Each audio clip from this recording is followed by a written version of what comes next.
भगदड़ जो महाकुंभ में हुआ, इसमें सबसे बड़ा हाथ आप बोलिए, सबसे बड़ा साजिश बोलिए, तो हम मानते हैं मीडिया वाले को। किसको मानते हैं? हालांकि आप लोग का जो सोचो, सबसे ज्यादा दोषी मीडिया वाला है, 1 नंबर पे मीडिया वाला है। मीडिया वाला अब सोचिए कि क्यों दोषी है। मीडिया वाला इसलिए दोषी है कि वह अपना व्यूज को बटोरने में, यूट्यूबर हो कि मीडिया वाला हो, जहां से उसको थोड़ा सा व्यूज आ जाता है उसके पीछे छलांग लगा देता है। इतना बड़ा जो मेला लगा, उस मेला में कमी क्या है?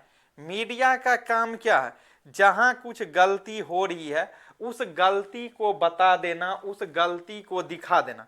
लेकिन व्यूज बटोरने के चलते सभी मीडिया किधर भाग जाते हैं। एक लड़की अभी वायरल हो रही है, इसे हमको मालूम नहीं है, मोनालिसा। हाँ, मोनालिसा, उसके पीछे लग जा रहा है सभी मीडिया वाला, जिससे कुछ होने जाने वाला नहीं है। उसके बाद एक वो आईटीएन बाबा की कौन ना बाबा है, उस बाबा के पास 10 गो मेक ला जा करके दे देगा, जिससे कुछ होने वाला नहीं है। ये नहीं दिखाएगा कि इतने के संख्या में जो श्रद्धालु गए हैं मेला, उस मेले में कहां कमी है। आप कमी तो दिखाएंगे ना। जैसे स्नान करने वाला जो घाट है, उस घाट पे कमी दिखाना चाहिए। प्रशासन जो है, प्रशासन वहां मौजूद है कि नहीं है, उसी को दिखाना चाहिए। लेकिन मीडिया वाला उसको नहीं दिखाता है। तो मीडिया की कमी तो आप यहां समझ गए। दूसरी बात आप ले लीजिए कि वहां का जो प्रशासन है, ये बेटा हम लोग के यहाँ के जो प्रशासन है, 100% प्रशासन की भी गलती है। प्रशासन, परमिश दूसरा, दूसरे के ऊपर शासन करने वाला, मतलब जिस चीज को वो रोक सकता है, जिस चीज को वह दिखा सकता है, वहां नाकामयाबी। अब उस प्रशासन के पीछे नाकामयाबी होने के कारण ही इतने बड़ी घटना को अंजाम दिया गया है। इतने ज्यादा की संख्या में 30 लोग, आपको मालूम है, ऐसे सरकार तो 30 को दर्शा रहा है कि 30 व्यक्ति मरा है। कितना व्यक्ति? 30 व्यक्ति। लेकिन प्रशासन वहां मौजूद होता तो ये घटना घटित नहीं होती।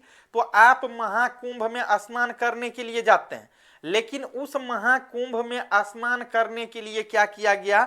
लोग को डिवाइड किया गया है। एक तरफ महाकुंभ मेला है, ठीक ना, उस महाकुंभ में गंगा यमुना सरस्वती में डुबकी लगाने के लिए आप आदमी को डिवाइड किए हैं, category by category, zone by zone divide कर दी है। कैसे कर दिया है? अब अभी जो स्नान करने के लिए घाट यहां बना था, कौन सा? वीआईपी घाट। वीआईपी घाट के चलते ही 30 आदमी नहीं, 30 से ज्यादा आदमी को कल हाथ धोने के लिए पड़ गया अपने जिंदगी से। कारण क्या? वीआईपी घाट बनाया गया। उस वीआईपी घाट में केवल वीआईपी लोग ही जाता स्नान करने के लिए। जो मंत्री होता वही जाता, बड़े बड़े लोग उसमें जाकर के डुबकी लगाते। किसमें? वीआईपी घाट में। और वो वीआईपी घाट को क्या कर दिया गया बेटा? पूरा चारों तरफ से चौकस बंद, मेढ़ में बंद कर दिया गया। फौज को लगा करके, सैनिक को लगा करके, प्रशासन को लगा करके। काहे? वीआईपी का रिगार्डिंग होगा ना। आप तो गरीब है ना भैया, तो आप तो ऐसे जाइएगा तो मरिएगा, समझ रहे हैं ना। तो वीआईपी के लिए व्यवस्था किया गया। अन वीआईपी लोग जो है, जो श्रद्धालु लोग है, इसको, इसका तो कोई जगह है नहीं, इसको कहीं से कहीं छोड़ देता, मरो बचो, कोई दिक्कत नहीं है। हम यही कहेंगे आप सभी छात्र को, और आप सभी पेरेंट्स को भी कहेंगे, ये जो वीडियो को वॉच कर रहे हैं, जो देख रहे हैं, उनको हम यही कहेंगे कि कम से कम जब कहीं जाते हैं तो आप स्थिति और परिस्थिति को देखिए। वस्तुतः आप अपना स्थिति और परिस्थिति को देखिए। मेरा स्थिति क्या है, किस स्थिति में जा रहे हैं, और वहां परिस्थिति क्या आ सकती है, भीड़ है, जमावड़ा है, वहां क्या दिक्कत मेरे साथ हो सकती है, इसी को भी समझना। सपोज कीजिए आप प्रयागराज के लिए, वहां के सरकार के नजर में, वहां के सरकार के लिए आपका एक परिवार मरा है, वहां के लिए वह गिनती करा दिया कि कुछ व्यक्ति मरा है, उनके लिए चंद व्यक्ति मरा, लेकिन आपके लिए आपका परिवार उजड़ गया। आप जैसे ग्रोथ करते थे, आगे बढ़ते थे, आपका परिवार यहां से अनाथ हो गया और हो सकता था। समझ रहे हैं ना। तो यहां जाना फालतू का हम उचित नहीं समझते हैं। आप लोग हमेशा याद रखिए कि आपके सिवा आपका कोई नहीं हो सकता है। इस कुंभ में जाने से क्या फायदा है बताइए ना। 4 डुबकी लगा लेने से मेरे शरीर के द्वारा या मेरे द्वारा जो पाप किया गया है वह पाप धुल जाएगा। अगर बेटा ये याद रखो, समझ रहा है ना, अगर अगरबत्ती जलाने से भगवान मिल जाता तो सर्वप्रथम उस फैक्ट्री में आग लगा दी जाती जिस फैक्ट्री में अगरबत्ती की निर्माण होती है, समझ रहे हैं ना।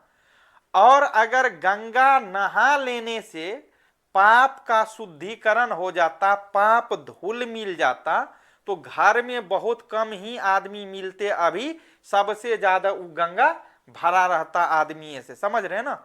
तो वो नहीं कहा जाता है मन चंगा तो कथौती में गंगा, वही है। आप लोग याद रखिए, सनातनी है ठीक है, आप मानिए मानते हैं, लेकिन उतना तक नहीं चले जाइए आगे जिससे आपको और आपके परिवारजनों को हानि हो और आपकी कमी आजीवन हॉल टाइम जिंदगी भर आपकी कमी फील होता रहे। समझ गए। एक छोटा सा प्रयास था आप लोग के लिए। अगर अच्छा लग गया हो वीडियो, मेरे वाणी से अगर संतुष्ट है तो थोड़ा सा सब्सक्राइब कर लीजिए और शेयर कर दीजिए। तो मिलते हैं फिर आगे।